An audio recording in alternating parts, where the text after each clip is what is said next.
The rain wasn't just falling. It was being thrown against the windshield in great sweeping sheets, each droplet a reminder of the tempest that enveloped him. Mark, a freelance photographer, felt the weight of exhaustion pressing down on him as he navigated the winding wooded highway. Night had swallowed the landscape, rendering everything outside his car a pitch-black void, and the storm had killed his satellite radio, leaving him alone with his jittery thoughts and the soft thrum of the rain. All he wanted was to get home, to the warmth of his own bed, away from the isolation of the road. Frustrated and weary, Mark made the decision to pull over at a secluded scenic overlook, hoping to wait out the worst of the downpour.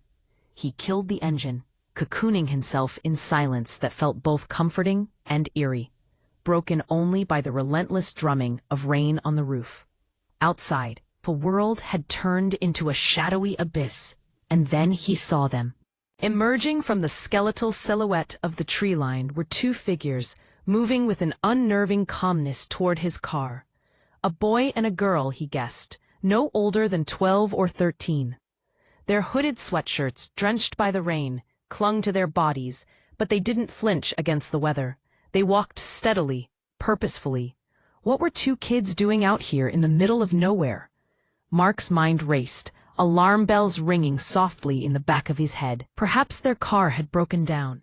As they reached his passenger side door, the girl, with pale skin and dark, dripping hair, tapped on the window, not with frantic desperation, but with a steady, polite insistence. Mark's instinct was to help.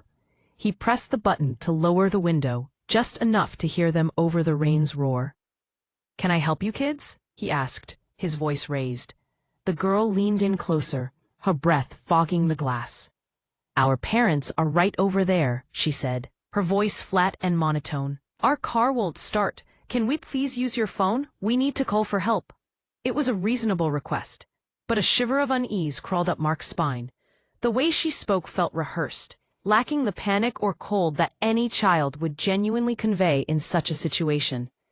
He squinted into the darkness, searching for any sign of another vehicle, but there was only the thick curtain of rain and the impenetrable blackness beyond.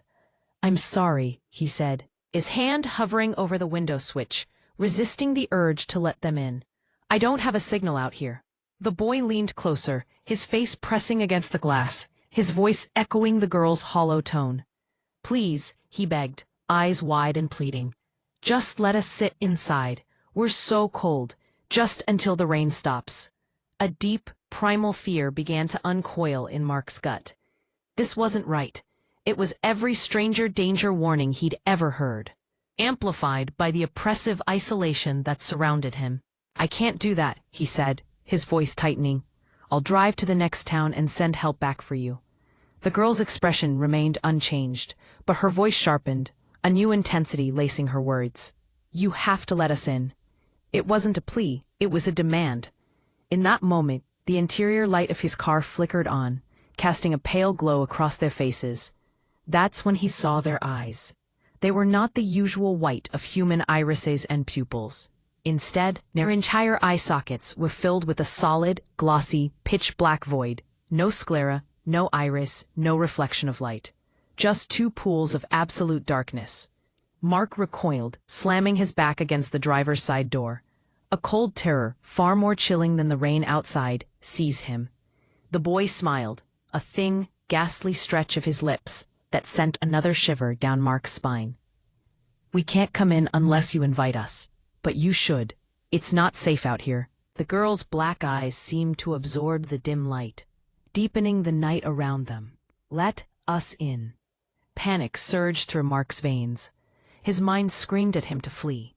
He fumbled for the keys, hands shaking violently as he jammed the key into the ignition and turned it. The engine roared to life, a sound of salvation. Without thinking, he threw the car into drive, slamming his foot on the accelerator. The tires screeched on the slick asphalt as the car lurched forward. In his rearview mirror, he caught a glimpse of the two figures, standing perfectly still in the deluge, their hooded heads turning in unison, black eyes fixed on him as he escaped, vanishing around a bend.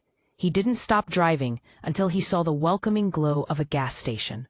Once there, he sat for an hour, shaking, with the heater blasting, yet unable to feel warm. He never reported the encounter to the police. What would he say? That he was terrorized by two polite children with solid black eyes who demanded entry into his car? To this day, the sound of rain on a car roof makes his heart race.